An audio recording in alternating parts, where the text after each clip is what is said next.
What's up, everybody? So we're back out in the shop, and in this episode we are starting our first hidden Tang knife on this channel. So a little reminder of what it is. It is going to be this guy right here, kind of a camp chef's knife style knife. That's what we're going to be doing with this, and the materials that we're going to be using are this 26C3 razor steel that we have right here that Chris Steele, one of the subscribers and viewers, sent us to work with, and some Tasmanian myrtle. So this stuff right here, it just looks beautiful. I mean, that grain is absolutely awesome. And if you watched the Shop Talk Tuesday episode, this last one, you'll see that this is something that I've wanted to do for a little while now, and it's definitely about time that we did a hidden Tang knife on this channel. Now, it's not something that I typically do like ever, because I'm a full Tang knife kind of guy. Y'all know that. Y'all seen me make plenty of full Tang knives, but this is something that I want to try out and I want to see how it goes, and I think that this is the perfect steel for something like a chef's knife. So that's what we're going to be working on with this, and what I'm going to do is we're going to come over to the workbench, we're going to get this template cut out so that we can put it on the steel and we can start working on this build. So let's go ahead, come over here and get that started. So I'm finally going to utilize my new tripod that I have that lets me actually do top-down shots like this, which is something I've really wanted for a while, and I'm excited about this because it's going to make doing these types of parts of these videos a lot better than having the weird angles or something like that. But what we got to do now is we got to cut out this whole entire profile and then separate what is going to be the actual blade and tang. So that's what we're going to do now.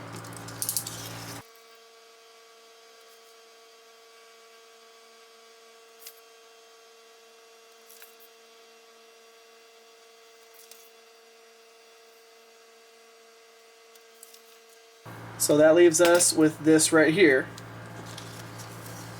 our actual blade design and handle design, everything. It's going to fit great in the hand. Now, when it comes to everything that we're going to do here, a few of the things that I've got to think through is, for one, this is the first time I've ever made a knife like this. So I've got to think through how a handle is going to be. Do I need to modify this? And right now, whenever I'm looking at it, it's going to put my hand right here where that front little piece is, this piece that's going to be the end of the handle.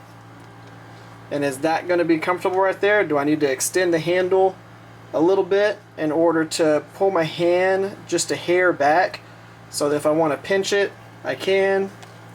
What's going to be the best grip for this, or holding this knife? And I feel like I'm going to end up having to extend this just a hair, which is not going to be a big issue because I've got plenty of wood here to actually utilize. So if I need to make it a little bit longer, I'll be able to do that whenever we actually get into the handle shaping part of this. So for right now, I'm going to leave it be, and I'm going to leave the tang and everything exactly the length that it is. But right now, we need to separate the handle area from the tang.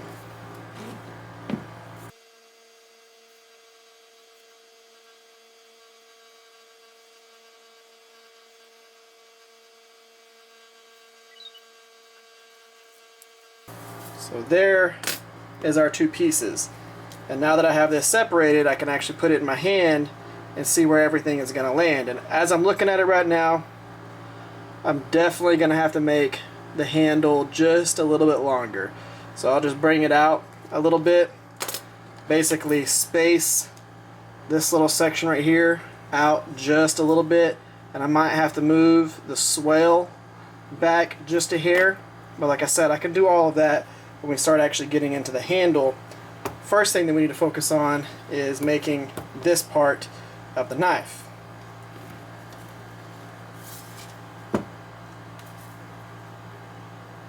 Now that we have this on here, we need to go ahead and draw our outline.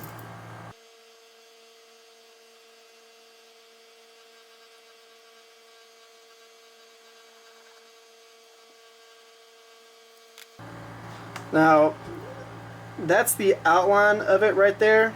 What I'm going to end up doing is cutting everything out, but I will end up truing everything up, especially on the actual area that's going to meet. Not so much the guard, but the front of the handle itself, the cap if you want to call it that. I don't exactly know what you call that. I'll figure that out at some point. But the piece that's going to be at the end of the handle here going into the ricasso area. And what I'll most likely end up doing is using my plunge line jig on the top there and squaring all of that off.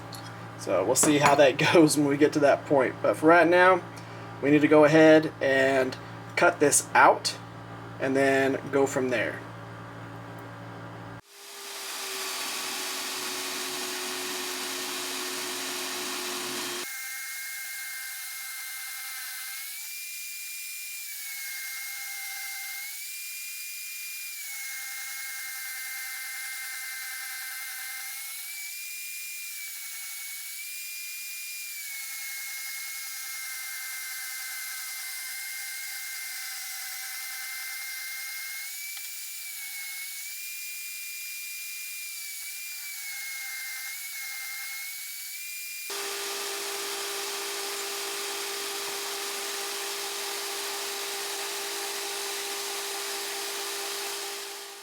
Let's go ahead and make this just a little bit more precise.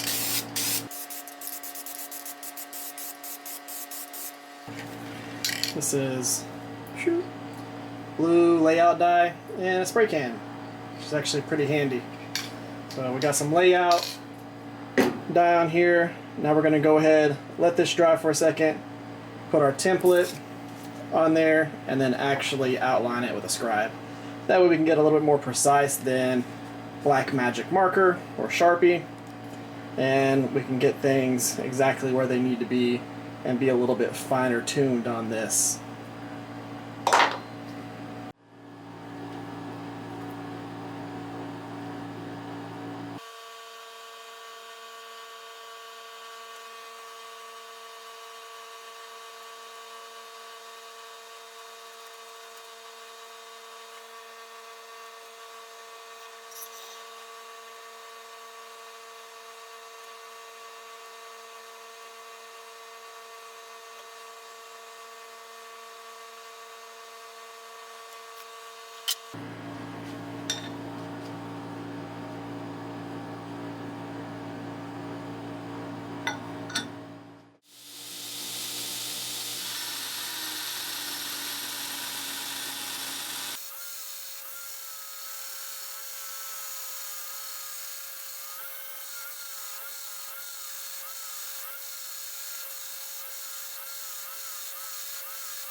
So something that y'all are about to see that you don't see me hardly ever do is actually working with the file.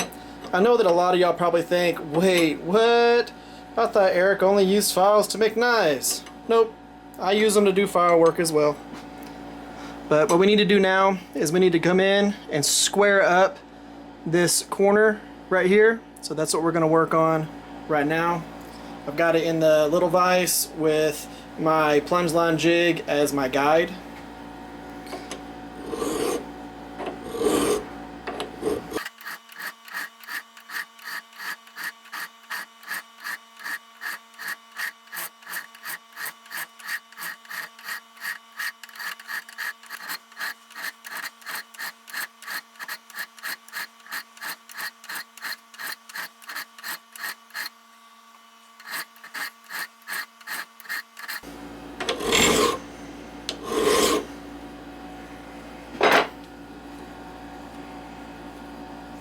Now we're nice and square.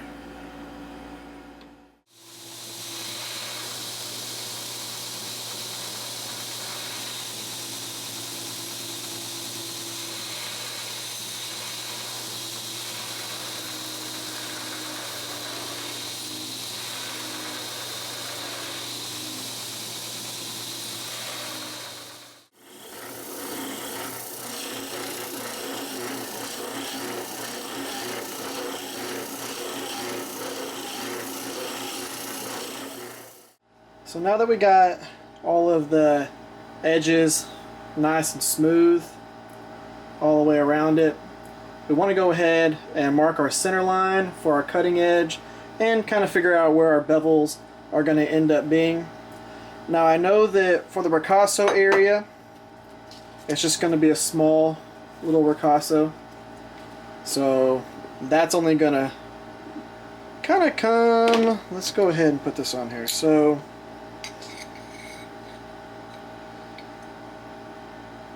gonna go from about right there. So we can mark where that's gonna be on both sides.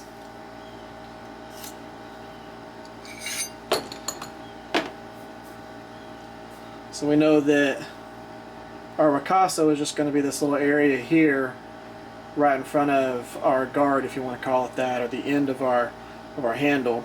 So the bevels are going to be all through here, and the plunge line is going to be all the way back here.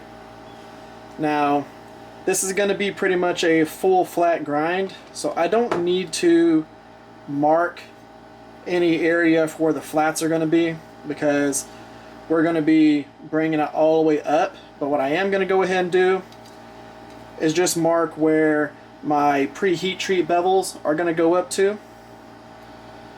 I'm going to leave this a little thick, so we're probably only going to bring the preheat treat bevels right about here.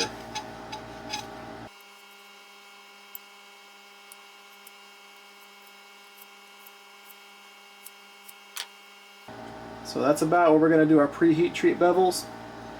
Now, one of the things that I did here was dragging this across here always ends up scraping this little edge here. So what I'm going to go ahead and do, even though I've got blue on here, is I'm going to switch over and I'm just going to go with black. But let's grab a big marker. Just coat that whole entire thing in black, so I don't have to use the spray on here, what I used on the sides, the spray can version of the dye. Let that dry here, and then I could use the calipers to scribe the center edge, but I'm going to go ahead and just use this scribe right here.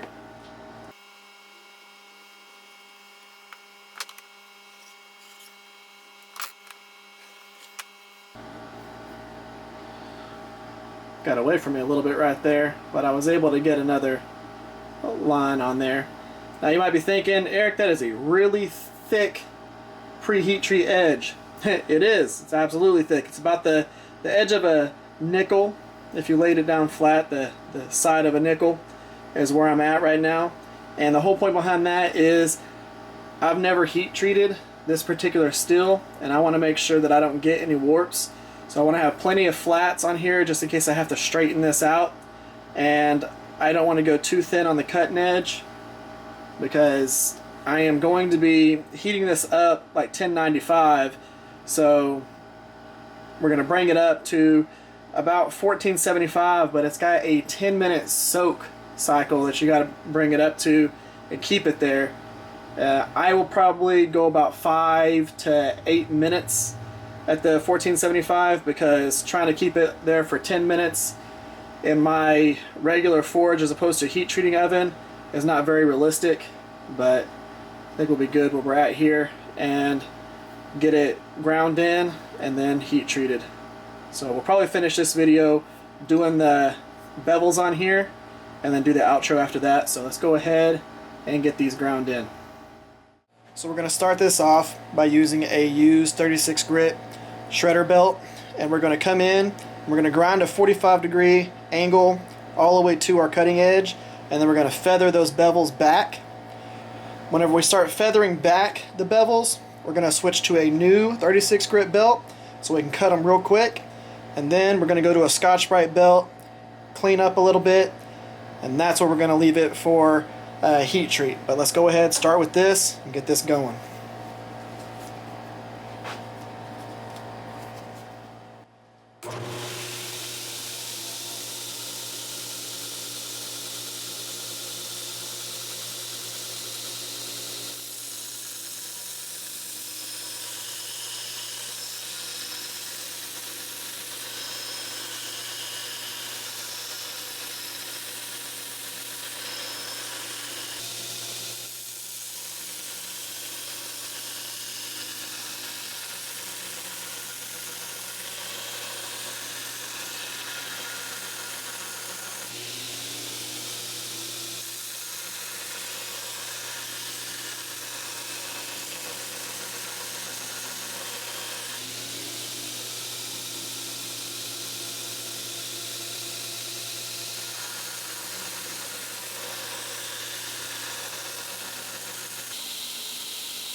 Alright guys, let's go ahead and wrap this one up right here.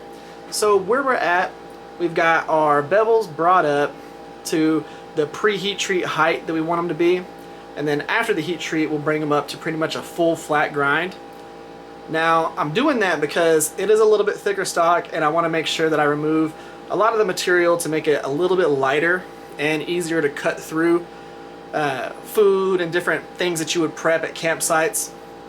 And now we do have our edge, pre-heat treat thickness, right at about the thickness of the edge of a nickel. I think that this is going to be perfectly fine for the heat treat process and minimize the chance for warps and issues like that. And if we do happen to have an issue, we have plenty of material to be able to rectify that and make everything nice and true. So that's why we're leaving it where it's at. Now we do have our Tang set up already right here.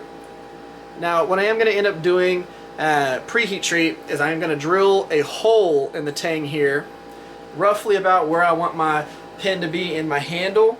I'm going to drill a hole, make it a little bit oversized, and then I'm going to, after the heat treat, I'm going to peen in a piece of brass, so a piece of brass bar stock. I'm going to peen that into that spot right there, and then whenever we go to put our handle on, we'll have softer material that we can drill through for our pin that's going to be in our handle.